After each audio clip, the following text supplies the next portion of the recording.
आनंदाची बातमी, या लाभार्थ्यांचा निधी डीबीटीद्वारे खात्यात वर्ग होणार।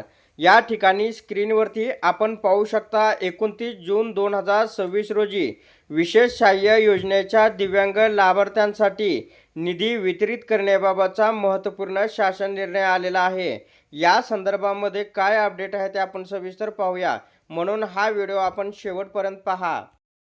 तर स्क्रीनवरती आपण पाहू शकता शासन ज्ञापक विशेष सहाय्य योजनेतील दिव्यांग लाभार्थ्यांचे कामकाज दिनांक 1 एप्रिल 2026 पासून दिव्यांग सक्षमीकरण विभागाकडून हाताळण्यात येत आहे। सन 2026-27 या वित्तीय वर्षाकरता पात्र दिव्यांग लाभार्थ्यांसाठी खालीलप्रमाणे निधी वितरित करण्यास मंजुरी देण्यात आली आहे।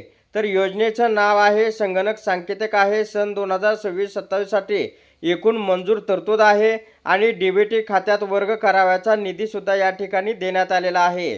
तर सामाजिक सुरक्षा व कल्याण समाज कल्याण 101 दिव्यांगाचे कल्याण 9 दिव्यांग व्यक्तींना अनुदान संजय गांधी दिव्यांग निराधार अनुदान योजना कार्यक्रम या ठिकाणी देण्यात आलेला आहे। इतर प्रशासकीय खर्च सुद्धा देण्यात आलेला आहे आणि सहाय्यक अनुदान वेतनोत्तर देण्यात आलेला आहे। तर सामाजिक सुरक्षा व कल्याण या ठिकाणी समाज कल्याण 101 दिव्यांगाचे कल्याण 9 दिव्यांग व्यक्तींना अनुदान, त्याच्यानंतर श्रावणबाळ सेवा, तर दिव्यांग राज्य निवृत्ती वेतन योजना कार्यक्रम, तर इतर प्रशासकीय खर्च सहाय्यक अनुदान वेतनोत्तर या ठिकाणी रक्कम देण्यात आलेली आहे। तर आपण आता स्क्रीनवरती पाहू शकता की वैयक्तिक लाभार्थ्यांना प्रदान करावयाच्या प्रयोजनार्थ राज्याच्या एकत्रित निधीमधून रक्कम आहरित करण्यात यावा। तर दिव्यांग व्यक्तीकरता विशेष सहाय्य योजनेअंतर्गत अनुदानाची रक्कम VPDA खात्यावर वर्ग करून संवितरण करण्यास मान्यता या ठिकाणी देण्यात येत आहे।